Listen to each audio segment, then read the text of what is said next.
engage. Thank you. Engaging with us on a great, useful tool that you may want to start using on Mondays. So welcome. We wish everyone a happy new year. And this is our first workshop of the spring 2026 semester. So as far as our time today, we are so excited. We're going to have a great presentation. We've got a demo by Justin, and then Cullen's going to take over and tell you how to use the tool. And I did allow time for some questions and answers at the end of the session. But we're hoping that you leave here, you've got iClicker set up, and you're ready to use it with your students. I'm going to stop sharing so that I can introduce our two facilitators today. I'm actually just going to hand over the screen.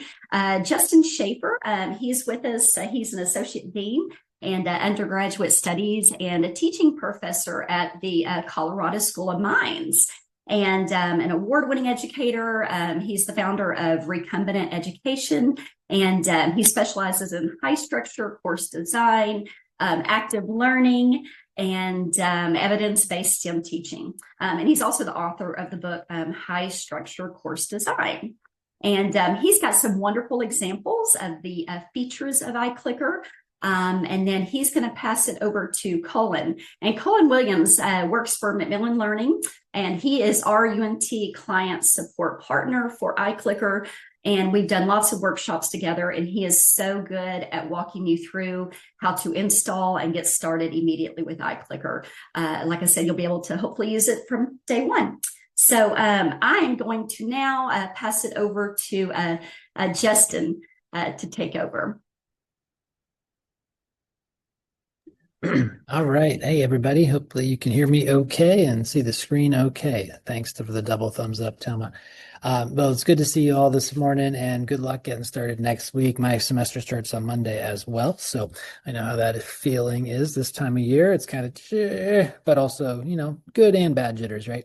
I was actually with you all back in Denton last April. I got to come out and visit for a brief morning and do an iClicker workshop in person there, so I'm not sure if any of you in the room now were there in person, but it was lovely to see that really giant engineering building you have there in the north part of campus, and that was really impressive. So thanks to you for having me out there with Tama and Aubrey and others. And today we are going to dive into iClicker. And just so you know, Colin is also our representative for Colorado School of Mines. He is fantastic and amazing. Please do use him. Colin, I don't want to put too much on your plate, but usually he gets back to you within, it feels like a few hours of an email. Again, it might be too high of expectations, but maybe it just feels that way. But Colin's great. So you're in good hands with him too. So I'm going to show you a little bit of kind of how to use iClicker for in-class purposes, kind of out on the instructor side. And then Colin will get more in the details of the kind of technical, how to set up an account, link it to your LMS, things like that. I can answer all those questions for you too after the fact, but I'm usually talking more about, again, the pedagogy of how to use iClicker in the classroom. I'll give you all my contact info at the end so you can get a hold of me. I'm probably not going to be able to stick around to the very end of today with the Q&A. So if you have questions in the meantime, feel free to put them in the chat and interrupt me, or please do follow up with me after. All right, so let's get going. So just like any good day class, we want to have learning objectives or outcomes. And for this session, there are three. We want you to be able to explain the benefits of using iClickers in your courses, describe suggested best practices for implementing iClickers in peer discussion, and evaluate modern iClicker question types and consider if they'd be useful for your courses. All right, we are actually going to use it too, so please do go ahead and grab that link. I'm going to type it in the chat for you too. So it's join.iclicker.com/ECQO. All right, so go ahead and grab that link in the chat if you'd like to play along and actually try it out and use it today. One caveat, this is iClicker events, so it is not the actual iClicker you use with your students. The only real difference is that this is an anonymous version of iClicker, so it's meant to be used in things like this, workshops, seminars. You could use it in a faculty meeting for voting, kind of impromptu things. It's noticed when you click on that link, it's not going to ask you for an account or to log in. It's just going to open up a browser window. And forgive me for not knowing, but you, Tama, do you all have the iClicker events for your faculty to use too for things? We do. Okay. So everyone in the room, I'd highly encourage you to check it out. I had a faculty member at my campus say, "Hey, I'm going to Notre Dame next week to do a seminar on my research. Can I use iClicker events to make it more engaging?" I said, "Heck yeah, you can." So right, so you can use iClicker events really for anything. Even on our campus, our students can use it for student government voting or whatever. So again, it's a cool resource. You have it there. It's part of your license. I'd encourage you to check it out. All right, and there's that link in the chat again to play along. If you need it, I'll put it back later. And just don't close the browser window. If you do close it and you need the link, just tell us in the chat and we'll get it going again. All right, so first, before we start using it though, I want to ask how you're feeling at this point. All right, so here's our first question. So I want you to touch your screen. So this is a target question.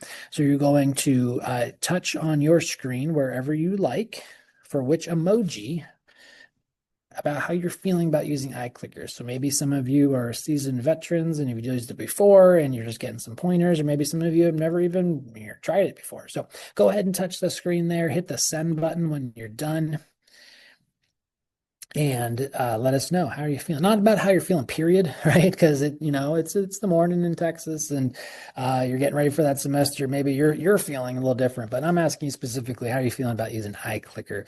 Speaking of, do this on Monday on the first day of class. Put it up in your class. Hey, students, how are you feeling about our class this semester, right? See what they say.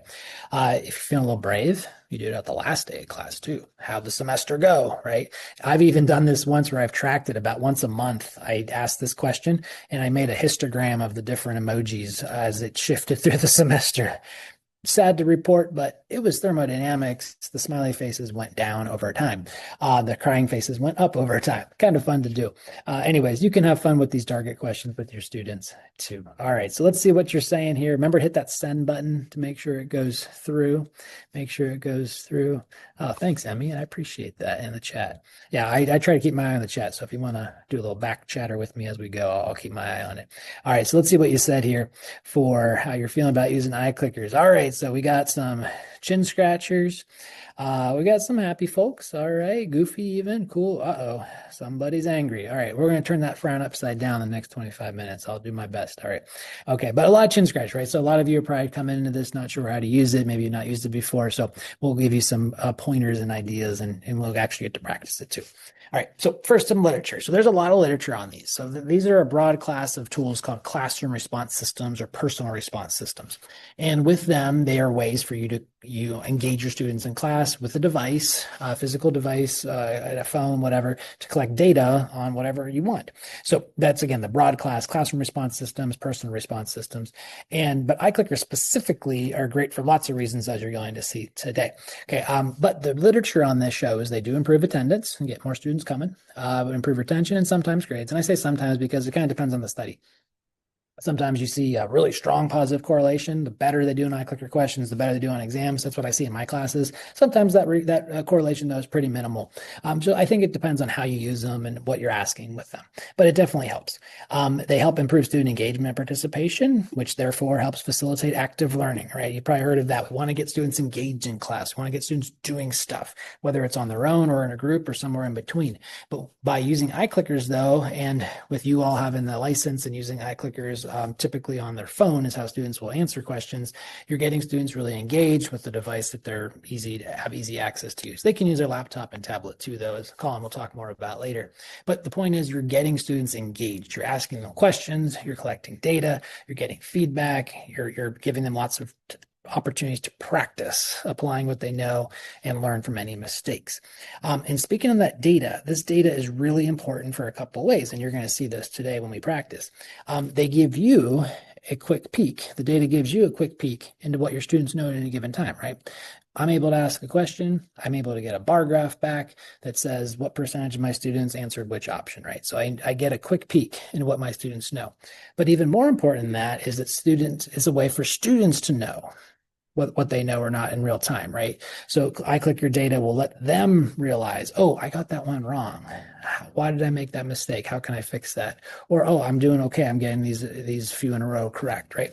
So you're using that data to help your students identify gaps in practice and learn from mistakes.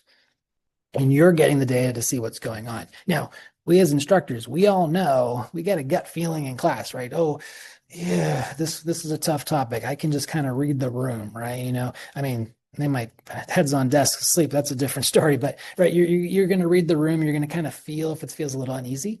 But if you ask a question with iClicker and you get data, you get that bar graph, you get that histogram, you can then use that to pivot, right? So let's say you ask a question in class and you're expecting it to be kind of a slam dunk, 90% correct question, but it's 30% correct. Oof, right? What happened? So is that something that maybe you misspoke? Maybe the question was worded wrong. Maybe it was a really tough topic, right? But the point is you get the data. So now you can make a decision. Okay, I can pivot. I can re-lecture that a different way. I can have the students talk to each other to figure out what was going wrong. Maybe you were describing some kind of pathway or mechanism in biology, and a video would help better. So you quickly go to YouTube and search a video and you play that instead, right? So you can use the data to pivot and adjust the rest of your lesson. So data is really powerful for that reason too. All right. So what kind of questions can you write? All right. And I want to shout out here to Adrienne Williams. She's a teaching professor at UC Irvine. That's where I used to teach in California. And she showed me back when we had the physical remotes, the iClicker 2, some really cool things you can do with the iClicker device. And some of that is carried over to the iClicker app. I'm going to show you that today. All right, so in your toolbar, as you see here, right, you can see my toolbar wiggling around. You hit that blue cloud and it collapses it so it kind of hides up here. But we open it up and you click the down arrow, you got 5 question types. So multiple choice, short answer, numeric, target, multiple answer. So those are our 5 standard question types, okay? So these come built in, and that short answer is basically text entry. And we're going to practice all these so you see how it works.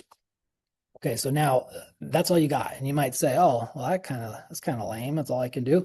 Not true, right? There's actually a lot of other variations you can do that just aren't in that toolbar. So you can do things like multiple select, matching, ordering, or ranking. And then I have this last one I came up with, I call predict, click to pick. So these are extensions or variations that you can do. If you use other platforms, you might see they do have a true ordering or ranking option, right? They have a matching option. Just because it's not listed there doesn't mean you can't do it. You just have to be a little creative with that short answer. And I'm going to show you that today too. Okay. And we can share the slides after too as well with Thomas so everyone can see these examples. So what I'm going to show you next these are actual questions from my actual classes that I teach at School of Mines in Colorado. And I have the course title listed on there. I'm going to have you actually answer them, or not all of them, but many of them. And you can try to get them right if you want. You don't have to, though. You can just kind of goof around too. The point is to play with the question types and see how they work so that your students know how they work too. All right. And again, this is exactly what you would do in class with your students. The only difference is we're not tracking who you are right now. It's totally anonymous.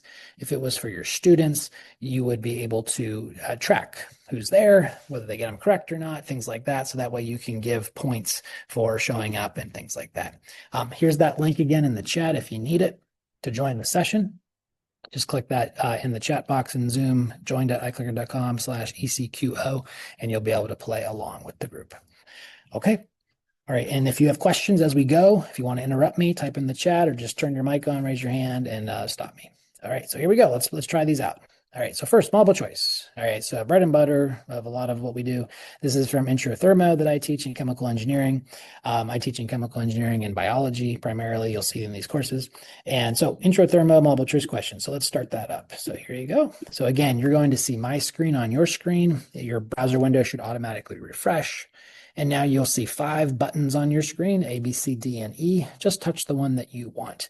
Notice there is an option E on your screen. There's not one on my screen. So we might get a joker or two who pick E. It happens in class too. That's the default. You always get 5. You can't control that. But go ahead, just touch a button. That's all you have to do, and we'll show you what happens. And again, if you have questions, please do interrupt me. All right. Notice again, there is no option E on my screen, but you have 5 options. So the point of that is that your iClicker toolbar here, as you see me moving it around, it will take a screenshot or take a question of whatever you want. So it can be a slide, it can be a Word doc, it could be your desktop background, it can be nothing. And you don't even have to have that picture go to your students' screens like I'm sending it to you. So the point of that is it's really, really flexible. You don't have to go to a website. and enter your questions in separately and then, run it from the website. You can do everything from here. iClicker, though, does now have also a web-based way to launch this. So I launched this from my desktop.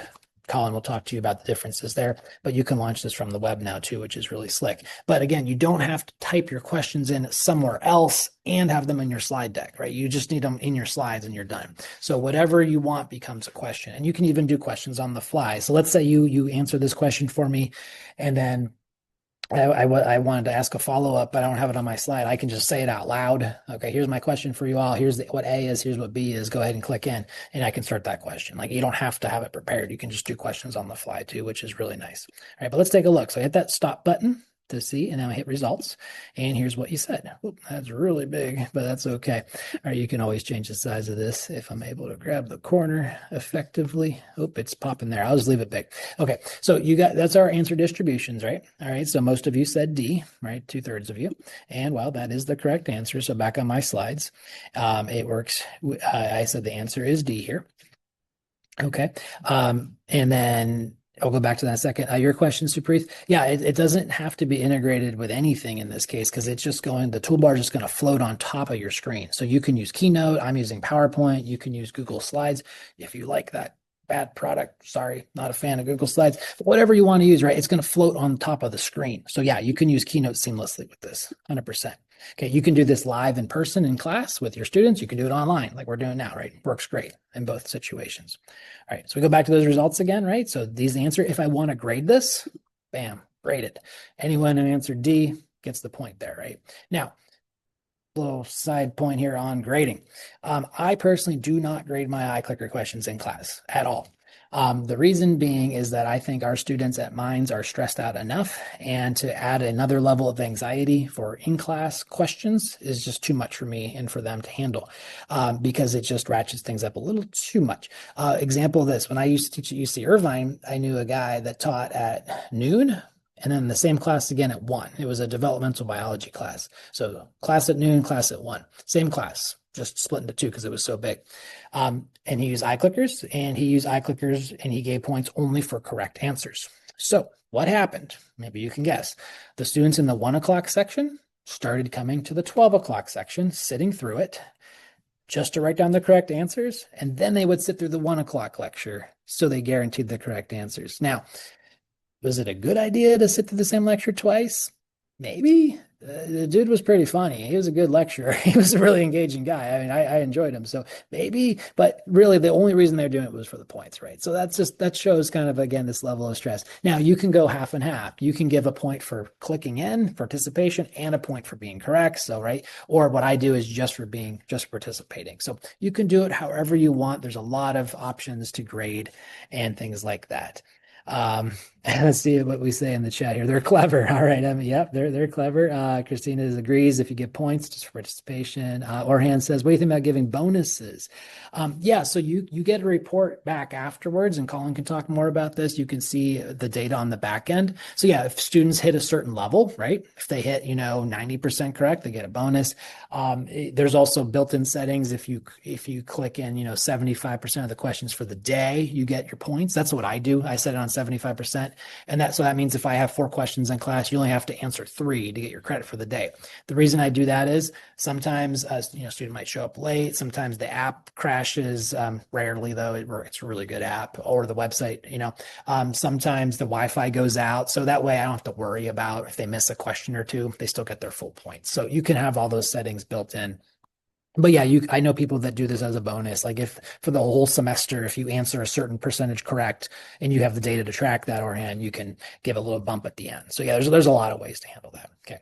All right. A couple other things about the toolbar, and then we'll go through the other question types. There's this little more category. So you got the timer, right? So if you noticed when I did it, and I'll do it again, don't worry about answering here, but notice the time is counting up from 0, right? So you can change that. So if you'd rather have the timer count down, from 30 seconds or a minute, you can do that. I always like to count up though, because it kind of makes it a little more open-ended. It helps me figure out how long I need. Some questions, let's say you have 100 students and it will jump up to 90 like instantly. Okay, that was a really fast question.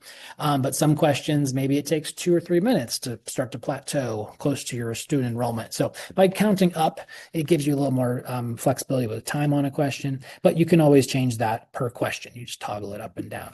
There's also a confidence setting, which I'm sure Cullen will talk to you more about. I'm going to skip that for now. There's also an anonymous mode, which you can change your toolbar to be anonymous. I don't have that here because everything we're doing now is anonymous. But sometimes in class, you might want to ask a question that's a little more personal, about like a student's belief about a topic or a political thing, things we're not supposed to talk about. If you turn it on anonymous mode, then it will still say whether or not a student answered the question, but it does not say record what they said.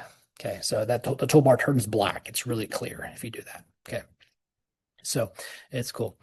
Emmy has a good question here for how does the data talk to Canvas? Yep, absolutely. You'll be able to do that. It syncs with Canvas seamlessly. I'll call him. We'll talk more about that later.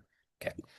Cool. All right. And Julie says, you're using Clicker for attendance, but using it for in-class ungraded. Is it possible for attendance grades to sync for Canvas, but not other activities? Yeah. And again, the syncing is really nice, and you can do it for grades or not, and you set up your Canvas gradebook the right way. So yeah, you should be in good shape there too. And again, Colin will get more into the nuts and bolts on that for Canvas syncing and things. All right, cool. All right, next question. This is multiple answer. So now what you're going to see, and this is from my anatomy and physiology class. So now you're going to see those 5 buttons on your screen again, but now you can pick more than one. All right, A, B, C, D, and E, you can pick as many as you want. So go ahead and just, unless you want to try to answer about rat renal physiology correctly, just go ahead and pick a couple random letters and hit send. And see how, and we'll show you what you did. Here's that link again in the chat if you need it one more time to join the session.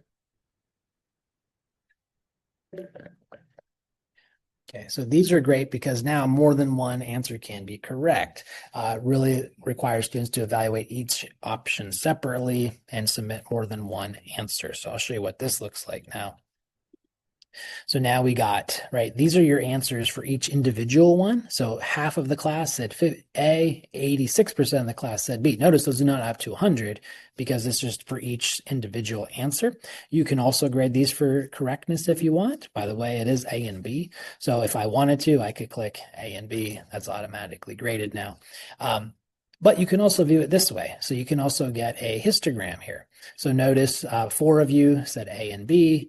3 of you said B and D, 1 of you said C and D, right? 1 of you said B, C, and D. So you can see this histogram of groups of answers. So that's kind of nice too, to see the results to these types of questions. So again, you got more than multiple choice, you got multiple answer. If anything you leave for me today with is that think about how can I do more than multiple choice? There's a lot of options that I'm going to keep going through. So just think about that. All right, next is numeric. Okay, this is an ideal gas law question from one of my chemical engineering classes. Don't bother with calculating it unless you want to pop it into ChatGPT real quick and get the answer. But go ahead and just type a number in. So you got several characters there. You can type in numbers. You can type in decimal signs. You can do minus signs, things like that. In class, you have a amped up feature of this called formula. And that gives you access to the Greek alphabet, to special symbols like plus and minus, exponents. So if you want to do a little bit more advanced with math and numbers and letters, you have in your toolbar in the classroom, it will say formula. So it's just like numeric, but just a little bit cooler. Okay, we don't have that in events right now. But let's take a look at what you said here. So now we get all these numbers here, right? So we can, again, we could go through them. It would 2 of you said 12.5. That's interesting. Is that the right answer? I don't know. Okay, right. So 1 of you typed in something other than numbers, and it says invalid, right? So that's what's going on here, and you can see. Oh, no one said 42, and no one said pi. Usually I get those answers, but all right, same idea though. If I wanted to grade it, I could, and you get to see what happens. So, but numbers though, not just for calculation, also for counting. All right. So take a look at this. So this is a problem from my one of my chemical engineering courses called material and energy balances, and we give them this big word problem, and then they have to turn it into a picture, right? So that's usually the first step in our problem is we turn the words into a picture and we label things. And then in chemical engineering, we care a lot about systems. So we, in this case, how many possible systems can we choose to analyze? So what we can do is I would ask the students to click in a number, right, numeric question in iClicker and say how many systems, and it's open-ended, right? What's the answer? I don't know. Well, the answer is actually three. One, two, three. So then I would get to see, okay, how many of you said three? All right, if you said three, tell your neighbor what are the three ones, right? So you can use it as a way to facilitate active learning and group work too. So you can use numeric for counting, not just for calculations. And then there's the rest of the problem. All right. Target. We already did that target question where we touch the screen, so I won't have you do it again. But it's obviously great for identification on pictures, right? So here's for anatomy and physiology. Where's the occipital bone? So let's say you touch your screen and, we get this heat map of answers. In this case, the brown one in the back. It's not really brown, but color-coded for ease of learning. That is the occipital bone, back of your head. Okay, so identify stuff on pictures. All right. Also on charts, right? So those of you in engineering and STEM fields, you might be doing a lot of graph reading. So what if you have students on here find, in this case, the intersection of these two data points? And here's what it actually looks like. I took a screenshot from class. Here's what it looked like this day in class last spring, right? So there we go. Got a cluster of dots right around there. They're in the right space, right? So then these students here in these purples, those are a little bit off. So this is a nice way to show that, oh yeah, they're on the right track for this graph reading. It doesn't have to be pictures, though. It can also be text. So I stumbled across this by accident in class one day, and I think it's a really cool thing, and I use it a lot now. But here, I gave my engineering students this problem, and I asked them not to solve it, but I asked them, what's different about this problem, right? What's different about this problem they haven't seen before? Touch the screen. So they had to touch on the problem statement. What was different? Notice a lot of them touch this nitrogen molecule. Some of them talk about nitrogen down here, and that's the answer. We're dealing with a new product. But you can use target questions for text. So think about another way. I've done this before where I put up an abstract to a scientific paper or maybe an opening paragraph to an essay on the screen. And I say, okay, everybody, touch the first word of the sentence that is the thesis of the writer's, point of view or something, right? Or the hypothesis for the study. Touch the first word of the sentence, and you get to see dots where they're reading. So it's a cool way to use the target for text. It doesn't have to be just for pictures. So that's another thing to try. Okay, another thing you could do it for kind of views and opinions on things, right? So using this kind of graph of different quadrants, you can ask students to choose their point of view on something, which is a really great stimulant for discussion. Right. So sometimes maybe students might not want to talk about their views on maybe a sensitive topic. This one's about PEDs. So, maybe it's sensitive, maybe it's not. But you could then use this as a way to start class discussion. You can say, oh, well, hey, a lot of you think that, PEDs are bad for you and they're unethical, but one person thinks they're pretty darn cool, right? So let's hear from you. Like someone from this quadrant, tell us explain your reasoning. Someone from this quadrant, explain your reasoning, right? So that's kind of fun. Orion asks, does the system give a report at the end? It will definitely tell you who responded to what for the other question types. As far as I know, unless it's changed, Colin can tell you for target questions, you don't get a readout on like which student is this and which student is this. But for all the other question types, yeah, it will tell you if they picked A or what they typed in, stuff like that. Okay. All right. Text entry is the last one I'm going to have you try, so you can see how it works. Now you have 120 characters. You can type in whatever you want now, tech letters and numbers. So in this case, from anatomy physiology, I'm looking for a one-word answer for what this muscle does. But so type in whatever you want just so you can see how it works with the keyboard. Again, you got 120 characters to say what you like here. And then hit that send button. And I'll show you what this looks like. And then I'll give you some other flavors and we'll wrap up.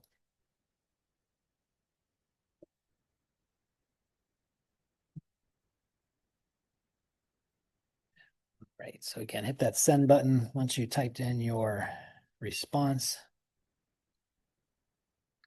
Okay, and here's what those results look like. Makes you happy. All right, great. Yeah, so that's the fun thing about short answer like this. You might get some pretty varied responses from your students, okay? I'm a pain in that spot. Oh no. All right, so yeah, so you get all these answers here, right? You can show them like this. You can also do a word cloud, which is kind of fun to see what students are saying about the answers. So there's some different variable ways of showing short answer. Okay, so those are the bread and butter. As we wrap up here quickly, though, there's some versions of this you can do as well. So first, multiple select. So let's say you want to know for these four statements, which ones are true and which ones are false. Students could submit a string of F's and T's, right? So they could type in FTTF, TTFT is the correct answer, right? So they can answer all four options in a row using the short answer feature, right? So you could ask a lot of different things at once. So that's kind of fun. Matching. I don't use matching a ton, but sometimes when I really want to nail down some terminology, I do. So in this case, right, normally matching, right, you draw a line from one side to the other, right, connect the dots. But in this case, what you can do is with the short answer feature, have students rearrange these letters from top to bottom for how they match up on the left. So this is kind of unwieldy with 8 of them, Every time I do this one though, I usually get like 80 some percent correct. So it could be a good way to do it, but this is a way to check some key concepts or features and things, so you can do matching, but you just have to be a little creative how you do it. Also ordering or ranking. So this is for a biology class looking at the flow of a protein through a cell. And now I'm going to ask students to put these structures in the right order. Some may be used more than once, some not used at all, right? So my correct answer is AEDE. So think about the open-ended nature here, right? Students have to evaluate this pathway. They have to put structures in the right order. They might not use them all. They might use some more than once. Maybe you have, in a history class, you have 5 events that occurred in a chronology. Put them in the correct order, earliest to latest, right? Biggest to smallest, right? So you can do ordering or ranking. You just got to use that short answer option. Okay. And then the last one here as we wrap up, I call it predict, click, depict. So this is like a 3-part question. You can do it with anything. I should do it with data. But, I give students a study. And this is a case where with mice and pain response, and I give them a blank graph. And I ask students to predict what data do you think they observe. So I have them think about it, draw on their notes, something like that, draw what the bar graph would look like. So they predict. Then I give them 4 options. Which of these distributions looks most like yours, right? Now you click in A, B, C, or D. It's a multiple choice question. And then lastly, I show them the actual data, right? So predict, click, depict. And you can do this with drawings. You can do it with data. You can do it with figures, pathways, whatever you want. But you could have this kind of 3-step question where you make it open-ended. You turn it into a clicker question to kind of guide the data collection. And then you wrap up with the actual outcome. All right. So as we wrap up here, how do you think you could use these in your courses, right? Do you think they would work pretty well or not? Do you think they're better in certain courses versus others, right? Do you think maybe if you only have 10, would you want to use this? Maybe not. I'd say anything 20 or more, slam dunk. You want to use this to collect data and help guide your lessons. Do you like any of those question types more than others? Do you think any would work better than others? Why is that? And what resources would you need to implement iClickers in your courses? You have a great team here at UNT that can help you get set up and get you going and come and watch you teach and give you ideas. But what else do you need? Do you need time? Probably. Do you need, course relief funds? Depends on kind of the scale of what you're trying to do. But again, you got that license. It's not costing your students anything. Please use it. Get it in your classrooms and give it a shot. Okay. Just as we close here, I got to ask you again, how are you feeling now about using iClickers? Are you welcome? Again, you can do this over time in your own classes to compare. Go ahead and hit that smiley face one last time. And how are you feeling now about using iClickers in your courses? Superif, yeah, you can have it set up to be automatically syncing to Canvas. You can have it be a manual sync and do it periodically. It's totally up to you. And Cullen can tell you more about that. All right, go ahead and hit that send button one last time and we'll see what you said, and because I am at time. All right, so now we got not many chin scratchers. We got a lot more party faces, starry eyes, mind blown, and hey, we got rid of that frowny, angry face. Maybe it moved to a meh face, but least no longer pissed off. So cool. All right. So thanks everybody for playing along there. Here's how to get a hold of me. You can check me out. I'll put my website in the chat, and that's how you get a hold of me. All my contact info is on there where you can learn. I have some more clicker resources on my website too. But it's been a pleasure. Please do follow up with me too, and connect with me, and I'd be happy to talk to you and help you out too. So thank you all for your attention. And that was fast, I know, but you will get the recording, you will get the slides, and again, check out my website, and you'll get a lot more information too. So thank you, everybody. Thanks, Tama, for having me. I'll stick around for a little bit if anyone wants to chat with me for questions, but then I got to run. Thank you so much, Justin. Lots of great examples, and it even gets me excited to see everything that you can do with that. So Thanks, appreciate it. I will now pass it over to Cullen, and he can tell us, answer a lot of the questions that came up in the chat, as well as help you get started with the basics and the logistics. Yep. Thanks, Justin. Thanks, Tama. My part is not going to be nearly as exciting as Justin's because mine's the back end stuff here. But yeah, hopefully we can answer everybody's questions. Justin did a great job of showing kind of what this looks like, both from the instructor side and the student side once you get to class. So what we're kind of going to focus on first off is really just setting this up. So making sure that it is ready for that first day of class. Hopefully talking through again some of those questions that came up during this, and then obviously sticking around, after we finish this part to answer any questions that still remain. But hopefully this will answer a lot of that for you. So again, kind of what Justin was saying, this is one of those things that does kind of trip people up, is that iClicker doesn't have a lot of pre-work to it. There's not a lot of, having to load anything into the system, having to, put this into your presentation in and of itself. Like you saw Justin's presentation there, whatever you type, whatever you have on your screen can be a question. So what a lot of people do is they will have those questions throughout their presentation, whatever they're using, their PowerPoint or Google or whatever they may be using.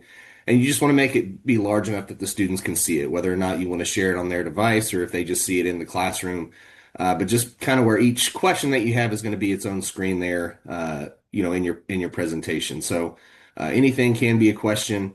As you saw, it is a synchronous option. We do have some asynchronous options as well. And again, this is today going to be just really basic stuff, just what most people are using most days.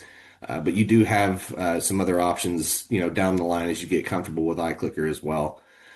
So the way that students participate, as you saw, you can do this on your phone. You can do this on a web browser, on a laptop, tablet. We do have the app on the iOS or the Google Play Store. So students do have a lot of options, and regardless of which way they decide to use it, it's going to look pretty much identical across the board. We do have a geofence that you can set around your classroom to make sure that students are actually showing up to participate. So we'll talk a little bit about that as well. But basically that means that students must be there to check in for attendance. If they're not able to check in for attendance, they're also not able to participate in the polling itself. You can see the instant feedback that you saw during that first portion. You can also, if you allow for the images to go out like we saw during the event there, students can actually use those screenshots to create their own study guides in their profile. So that's a nice kind of extra feature for them. And it does easily sync over to Canvas. So with Canvas, we do have our roster grade sync. So what this does is it actually allows you to pull your roster over from Canvas. If the student already has an iClicker account, it'll add your course to their iClicker course page, so they don't have to do any extra clicking and those type of things to go in and enroll in the course. There are some other ways that they can get in as well, but that's a nice way to kind of streamline things. To the point about pushing grades over to Canvas, you do have that option where you can send grades over either as a single column or as multiple columns throughout the semester. You can also sync your attendance now, so that's a new feature that you can do where you can send that over, and it's basically just a percentage of the classes that they were there for. But again, it's to kind of clarify that this isn't going to happen like every couple of hours or anything like that. You tell us when you want the grades to go over. You tell us when you want the attendance information to go over. You don't have to ever send that over if you don't want. If you really just want this feature to get the students into the class, you can do that as well. But you're in control of how all those grades go back and forth. So as far as what you need to get set up, So you do need to have an account at iClicker.com. You do need to sign up as an instructor, just so you're aware. You can also use your same credentials that you sign up with as an instructor to also sign in as a student. So you don't have to create two accounts if you want to go in and practice beforehand. So it's easy to use with that. You do need to have the instructor software. So we do have an online version, like Justin mentioned earlier, but I will tell you that the desktop software works a lot better. It's in terms of it gives you more options. It's not as limited. Really, that online version is great, but I would say for most daily use, you do want to use that desktop software. And it should be on the classroom computers there as you go in. So if you're using the classroom computer when you go into class, it should be there for you. But if you want to take in your own computer, you can do that as well and just download that from the website. And I'll look at that here in just a second for you. And especially if you are going to be using your own computer, you want to make sure that you are connected to the strongest Wi-Fi that you can connect to in the classroom, just to make sure that it is as stable as possible. And then from the student side, again, they need to have an account as well, just like you do. You need to make sure that they are, whether it's the web browser, like I said, or the app, that they're ready to go kind of as they come into class. It is great that they don't have the subscription, so they don't need to worry about that. If it's a student maybe transferred from somewhere else where they did have to pay, you can let them know that's not something that they have to do here. And just like you want to make sure that they're connected to the strongest Wi-Fi that they can connect to. It'll work off of cell phone service if it needs to, but you do, again, get a better result with Wi-Fi. So this is our site at iClicker.com. This is really your hub for everything before and after class. Again, that software that we have, that desktop software, is really only for running live sessions. Outside of that, I would suggest maybe having it in your office if you do want to test things out. I would also suggest that you create a test course for yourself that you can go in and practice this ahead of time. Again, you can enroll yourself as a student in that with the same credentials. But again, at iClicker.com, this is where we're going to get started. And up here where it says Getting Started, you can find our software to download onto your computer. You'll see we have a Mac version and a Windows version. If you choose Windows, you just want to make sure that you use the standalone version that you see right here.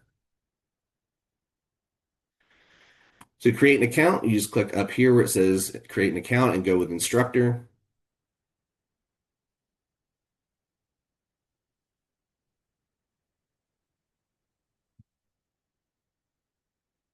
Tap in the university and choose instructor. And you'll see here, it is a very short list of information that it asks for. You can usually get this set up in about a minute and then be ready to go to get into your account. Once you do, again, back on the website here, you'll see there's a sign in button up here at the top. Again, you can sign in with either one, but obviously instructor is what we're going to be looking at today. So we'll sign in here, and the first time you get in, obviously there's not going to be any information here. So you can see there's the create a new course button here. If you do want to use those events, you can see that on the left-hand side. And we do also have an AI question creator. Again, not sure that we'll be able to get to that today, but we do have that available to you. But right here, we'll go ahead and create new course. And up here, I don't want this to confuse anybody because I know a lot of people see that this says free for students and think maybe you need to use this for your students to have that free access. Because of your site license, you can use this full course option here, even if mostly what you're concerned with is attendance. But this does give you also the option to use polling, quizzing assignments, kind of the full set of features that we have. Your institution is going to pre-populate for you, but if you look right here where it says course discipline, you can choose from the list. We do have a pretty long list here that you can see as you scroll down, but if nothing kind of works for you here, we can go with other. And then course name can really be whatever you'd like it to be. It doesn't have to be exactly what it is in Canvas. A lot of people do just, copy and paste the course name from one to the other. But really, it's just making sure that you know and your students know kind of that they are in the right place when they get there. The start date and end date. The start date's going to be really usually whatever day you go ahead and create the course. There's not really any harm normally in letting that just go whenever you create it. All that's doing is until that course start date rolls around, the students won't be able to see it in their profile. So again, letting them in early, especially if you have a test course to test things out with, usually there's no harm in that. The end date's going to be a little bit more important because whenever that date rolls around, your system's automatically going to archive your course. All that means is that you can still go back and view the information. The students that were in the class can still go back and view the information as well, but it keeps students next semester from accidentally signing up for an old course, and it keeps you from accidentally launching an old course in a new course. In terms of enrollment, so as I mentioned earlier, the Canvas grade or roster grade sync is the easiest way to get students in, especially if they already have an account. But there's a couple other ways they can get in. One is that they can manually add your course by searching for your name and adding it. And the other one is to provide them a join link, which is either a URL or a QR code that you can share with them. If you want to prevent the issues, like Justin mentioned earlier about students sitting through one class to get the information for another, to keep students from adding both courses, if you have two that are the same that meet at different times, you can choose the second option that you see right here. And with that, the students have to be invited to get into the course. And that means they either have to have that join code or you have to bring them in with the Canvas sync. But that way the students can't go and manually add your course. Course ID and term are both going to be optional there for you, really more kind of for record keeping than anything. And meeting times are optional as well. The one caveat to that is that we do have an auto run attendance feature. That feature is going to run attendance every day at the same, or every class day at the same time that you decide if you want to run it the first 10 minutes, the last 10 minutes, the whole class, whatever it may be. It's a great feature, but I will say if you are going to be using this for polling, you may want to avoid using the auto run feature just because using that can create issues with, doubling up on information, kind of overlapping things there. So it does work better with polling if you don't have that turned on, but you do have that available if, again, mostly what you're concerned with is the attendance. So we'll enter that name in there and click create. We'll find our course here and click on that. And when you get here, you see we have some resources here in the middle before you start class, but we'll go right over here to where it says settings. And any of that information that we need to change, like if we need to back that end date up or move it forward, we can do that at any time from here. This is where you're going to get that join code. So you can see we have a URL that you can share out with on Canvas or through email, however you want to do that. Or you can download the QR code here and put it into your first day of class presentation. Here on the actual course page, of course, it's going to sign me out right as I get going. That's all right. But there is a way that you can launch the join code from there as well that I'll show you kind of as we get a little bit further in, where you don't necessarily have to put that QR code into your presentation. You can open it up in class as well. As far as devices, so again, because of the site license, what is included for the students is the smart device usage. So whether it is on their phone or a website, whatever they choose to use on that. If you've ever seen iClicker, like in the past, you may have seen those physical remotes. Those do still work with iClicker Cloud. So if a student does have that for whatever reason, it is possible to still use that, but you do need an instructor base that you can plug into your computer. So again, more than likely, it's not something that you'll be using. But having said that, you can usually leave this option open. It doesn't harm anything. If you don't have the base, it is by default going to be mobile devices only. If you prefer to choose this instead, you certainly can. Down here, you'll see that we have a focus mode. And what that does, it doesn't lock students into the app, but what it does do is it gives you a report after class. It'll tell you, student A was in focus for 48 minutes, out of focus for 2 minutes and left the app 4 times, whatever it may be. It doesn't count against them if their phone goes to sleep or their computer goes to sleep. But if they leave to go check a text message, if they leave to go, use Chat GPT, whatever it may be, it will show them as out of focus. So it again doesn't tell you what they do, but it does tell you how many times they left the app. So as far as attendance is going to be taken every time you run a poll. If you're not interested in attendance, you don't have to leave that on, but you do need it on if you want to use our location service that's down here. And I'll talk about that here in just a second. You can highlight students once they go above a certain number of unexcused absences. You can also, this is where you would turn on that auto run if you wanted to do that. And right here, again, location. My computer updated and messed with my location services, so let it go for a second. If you are in class, or excuse me, in the building where your class takes place, you can use the Find My Location option here, and it works well for that. But here,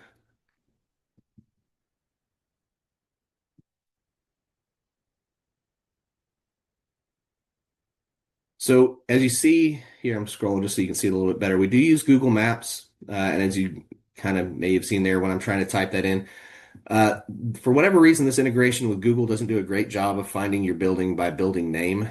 So you do want to have the actual address of the building that you're typing in to try to get this to work if you're setting this up from home or from a different area. But once we have that location there with the pin, we can zoom in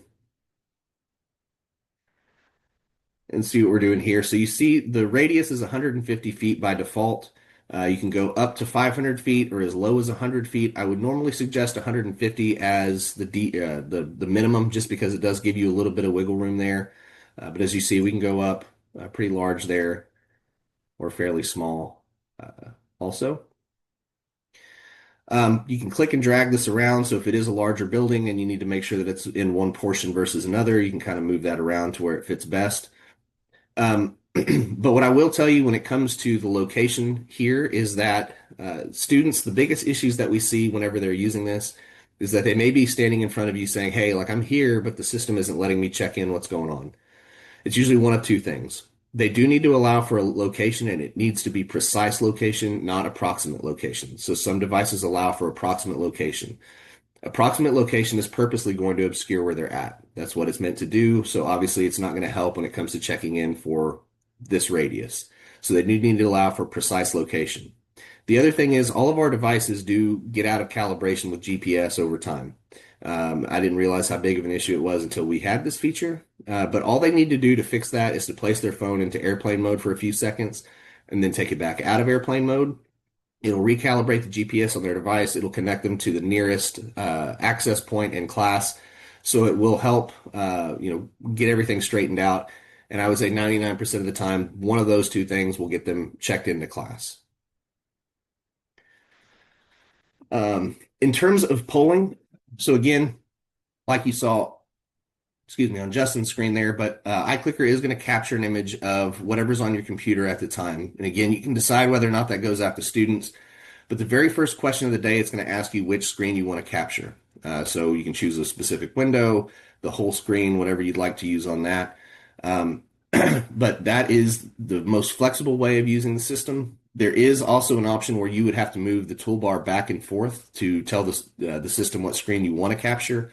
Again, that's a little less flexible because a lot of times people who have done that in the past, again, that's why we added this option, would forget to move the toolbar over and end up capturing an image that they didn't want to capture. So again, this first option typically is the best one. The system is going to show you a thumbnail of the image that you're capturing every time you start a new question. It's just kind of there to make sure that you are still capturing what you want to capture. You can turn that off if it starts getting annoying to you, but normally leaving it on is helpful. Sharing. So this is what I was talking about, where you can decide whether or not your students get this image while you're giving the question out to them. So as you saw during the events, the default setting is that it goes out to your device as well. You can choose if you want this to go out after the question ends. So for instance, if you have students who try to like check into class and then leave and still participate, you can hide that image while the question is live. So that way at best they're guessing at what the correct answer is. But then they do get that screenshot afterwards, so they can use it to create those study guides that I mentioned earlier in their profile. But you do also have the option to turn off screenshots entirely, so they never get those images. So to Justin's point, if you want to ask questions verbally, it doesn't, mess with them by thinking, why is there a blank screen here? They just don't get the image, so it doesn't really matter. By default, the system is going to show them the results of the question. So it'll say, 80% chose A, 20% chose B. It's not going to tell them how any other individual student responded, but it will give them an idea of how they're doing compared to the rest of the class. And then as far as polling points, this is really kind of how you decide how this affects their grade. So we have participation points and we have performance points. Participation is going to be all or nothing. So again, you see right here, 75% is the default setting. You can adjust that up and down to where they have to answer 100% of questions, all the way down to saying as long as you answer at least one question, you get that point for the day. You can set this value to whatever you'd like. If you don't want to use participation points at all, you just set this value to be worth 0, and it is essentially turned off. And then we have points for performance. So the default setting is to give 1 point for each correct response. You can change this value as much as you'd like. You can also give points for just responding. So what a number of instructors will do is they'll make the points for responding half a point and points for a correct response worth a half a point. So as long as you answer, you get at least half the credit. If you get it correct, you get the full point. Using this option here, if you ask 10 questions for the day, the total value of the day is 10 points. If you ask 5 questions, it's 5 points, etc. And I know that sounds obvious, but I mentioned that to say if you have a day where you're only giving out 2 questions versus a day where you might have 5, 6 questions, whatever it may be, the student who misses the day with more questions is going to be more penalized in terms of points that they miss for that day. So we do have the option to give score for total polling session. And what this does is it says every day is worth 5 points. So if you give 1 question, the student gets it right, they get 5 points. You give 10 questions, the student gets 9 of them right, they get 4.5 points. So it does, set the top value at the same every day, and then it's a percentage based off of that. This does only give points for correct responses. So if you do want to give points for just responding, you do want to use the total, or excuse me, the individual poll questions option here. Quizzing is one of the more advanced features, so we're not going to spend a lot of time on that today, but just to kind of give you what that is, polling is what most people want to use most days. Quizzing, a lot of times people say, oh, I'm running iClicker quizzes. Reality is they're running iClicker polls, and I mention that because I don't want you to go into class and try to launch a quiz and think that's what you're wanting. Quizzing is a great feature, but what it is meant to be like a quiz, where you are going to give students 5 questions at a time or however many. They answer at their own pace and they submit it just like they would a quiz. So kind of it takes the place of Scantrons. While I wouldn't use that for, exams or things like that, just because bringing more technology into an exam has issues. You can use it, like I said, for kind of the daily quizzing type of thing. And if you have questions about that later on, I'm happy to talk about it with you.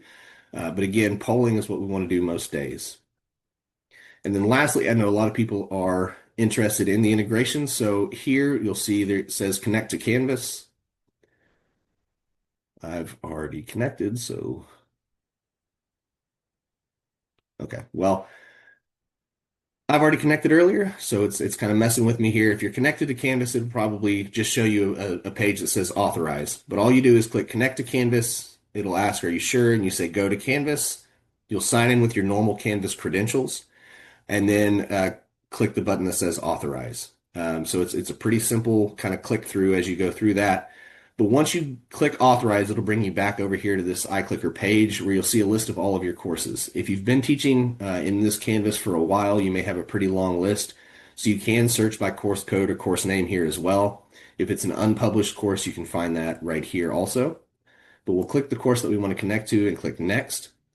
And if you have a course that has multiple sections in it where they all meet at the same time, you can go ahead and select all of those courses here and connect them all to the same iClicker course.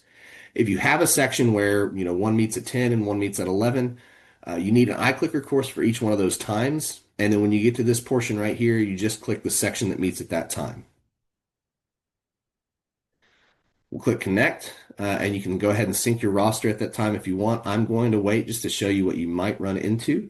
But again, normally I would suggest going ahead and clicking sync roster now. And then lastly here, you'll see a few different options on how these grades go over. So again, we have one single column where you can just add points as the semester goes on, the point value goes up, or you can do individual activity scores where every grade in iClicker goes over as its own column into Canvas. iClicker is going to add those columns in for you, so you don't need to go create those columns ahead of time. However, what I will tell you is that the main reason why I think a lot of people use the separate columns option here is that iClicker does not have a way to drop lowest scores or to excuse points for polling. Canvas does have that ability to drop, the 3 lowest scores or whatever it may be. To do that, you want to create a grade group inside of Canvas for iClicker scores. And then I would suggest putting that as the very top, first listed grade group in Canvas because iClicker is going to drop those grades into the first group that it finds. You can move those grades if you need to, but just so you know, that's where you want to put it if you just kind of want to simplify things for yourself as the semester goes on. And then right here, you'll see that columns can include total points, meaning participation and performance together. You can send just performance, just participation, or you can send each one as its own column into Canvas. That'll work with both the single grade or the multiple grade option. But just keep in mind that if you are doing separate columns and then choose performance and participation to go over separately, that could be a lot of columns in Canvas. So just kind of be aware of that. And then right here where it says iClicker attendance, you can adjust this name however you'd like. Again, we do sync with Canvas now with our attendance. That's what you're just deciding. You're deciding what that column name is going to be. Again, so you may leave it as iClicker attendance. You can just make it attendance. You can make it whatever you want on that. But once we have all that information in here, we can go ahead and click save. And realistically, we're ready to go for the first day of class. I promise you, when you start doing this, it's not going to take nearly as much time as me walking you through all of these things. You can get it set up in just a couple of minutes usually. But that is kind of the basic setup there. Let me look here. Okay. So I'm kind of looking through here, the questions. Yep. So set any of the values that you don't want. You do want to make sure that you are setting that to be worth 0. So that's how you turn it off. The GPS address needs to be set just one time. Doesn't need to be set up multiple times. Once it's set, it'll stay at that location from then on. So if, for instance, you had a TA running class, but you wanted to run iClicker from Zoom, you could do that, and it still means that the students have to be in that class to be able to participate.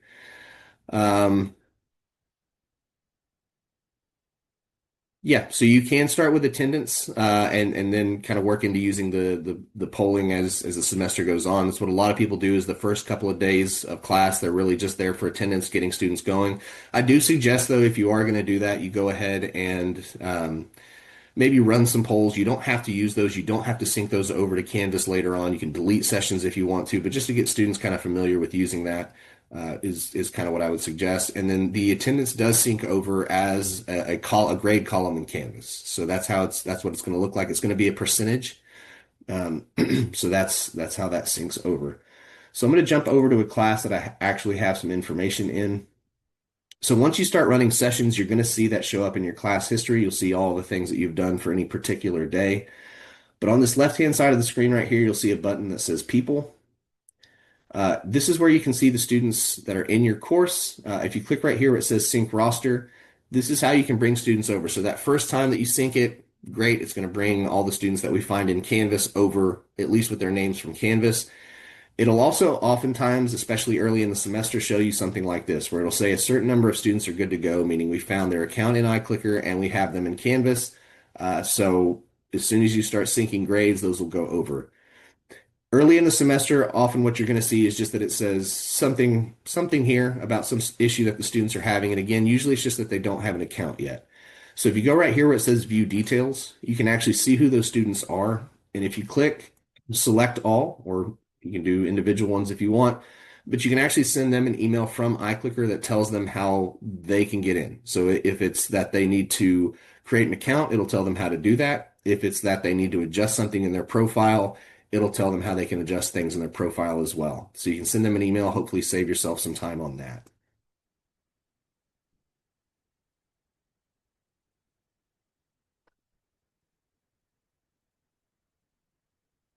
Yeah, so you don't have to send this information over to Canvas. Again, the Canvas sync I think is really good for getting at least the roster, everything connected there.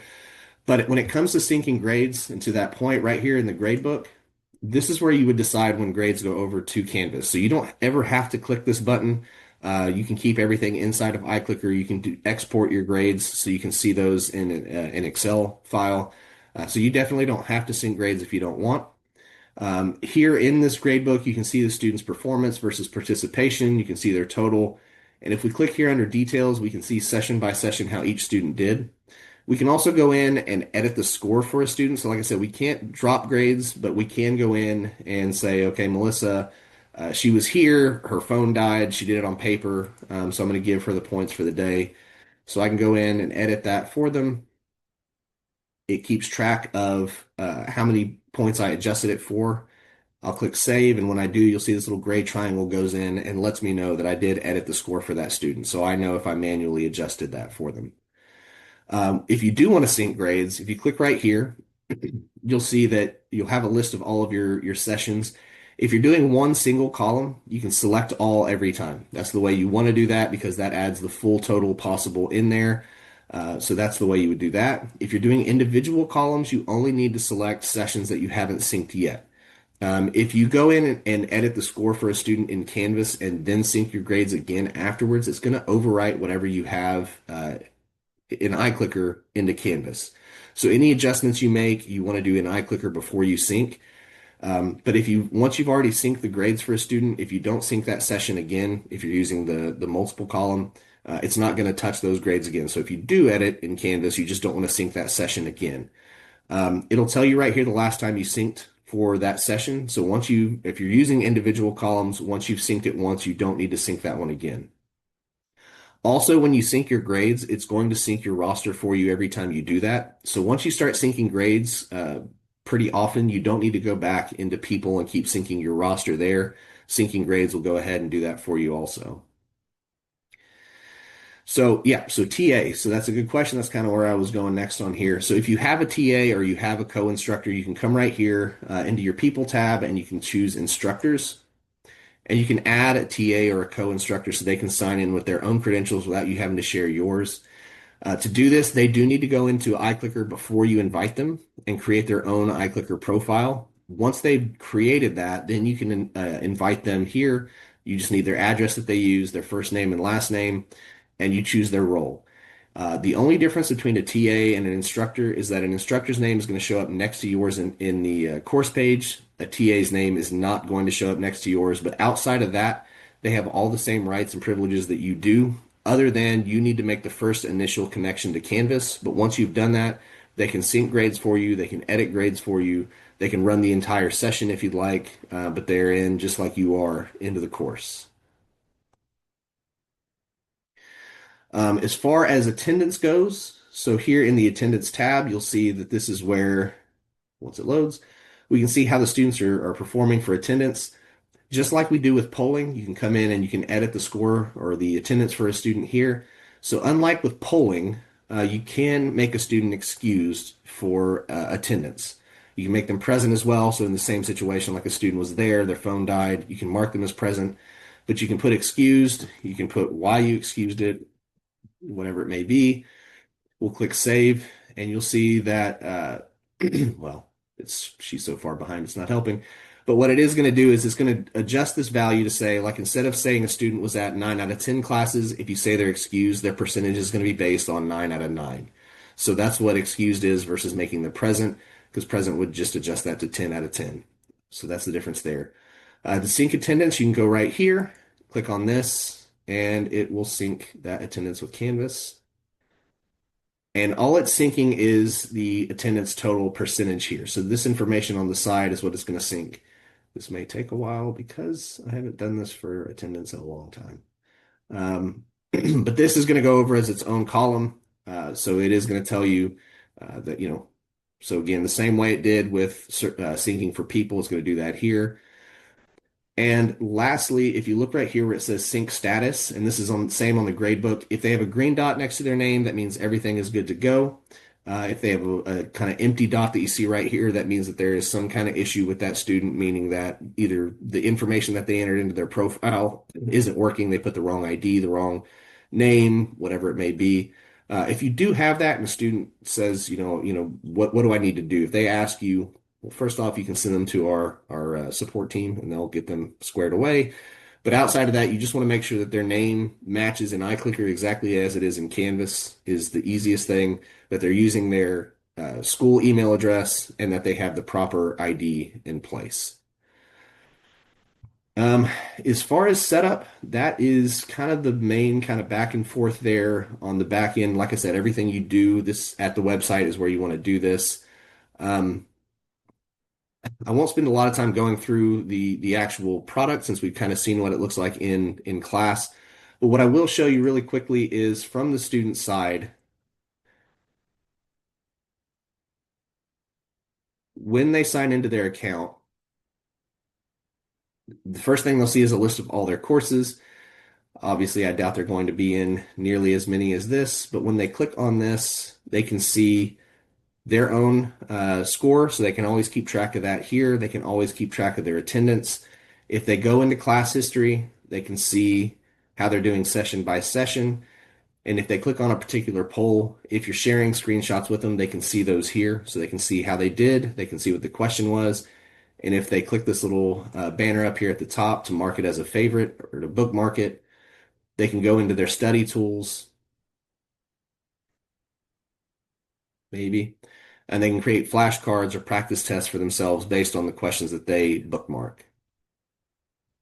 I know we're kind of going pretty deep into time here, so I won't take too much time on that. I know we may still have some questions, so I'll go ahead and stop for now, but I'm happy to show anything else or answer any other questions that anybody may have.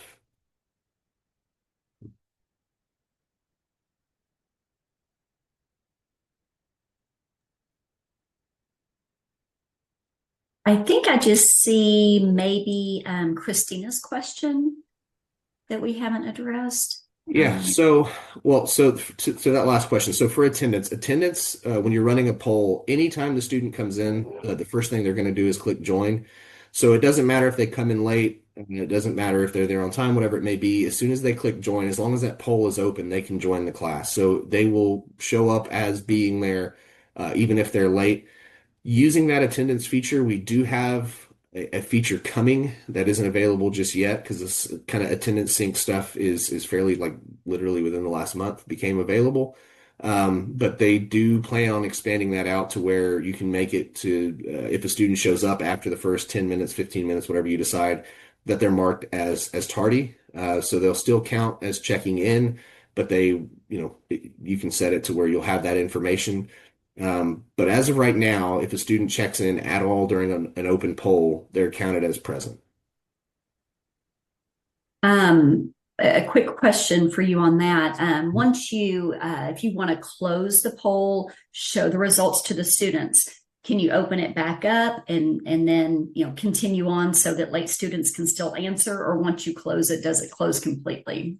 So once you end a question, there's not a way to reopen that question. You can ask the question again, but there's not a way to reopen that. Okay.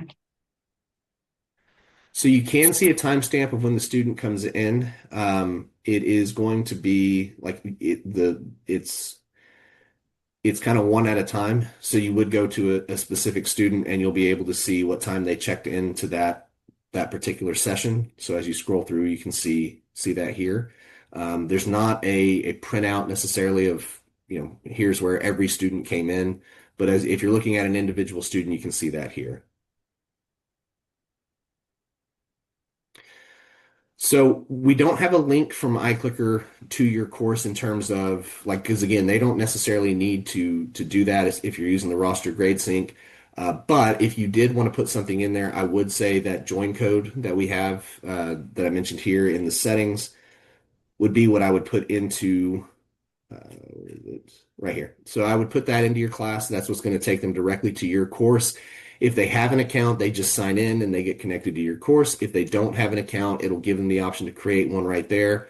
And again, as soon as they create that and then sign in, it will also add them into your course.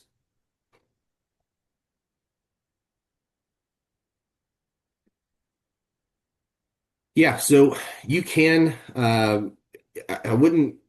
I don't know that you would want to create a poll or run a poll for each. I don't think you'd want to start a poll, do the whole thing and stop it, and then open another poll.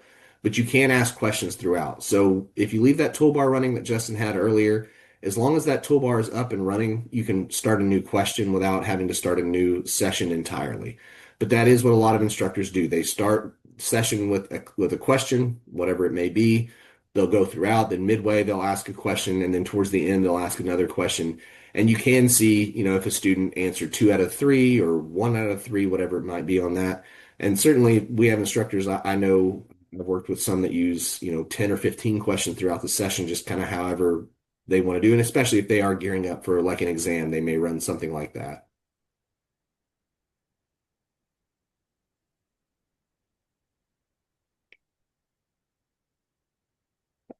So again, any other questions I'm happy to answer. If there's anything else we want to see, if we want to see what it looks like when I run through a poll again, I'm happy to do that. Again, this is y'all's time. I want to make sure we're covering what you want to see. And Cullen, if you don't mind, in case people have to drop off, and I know your schedule's tight too, do you mind sharing your information and in the chat and how they get in touch with you?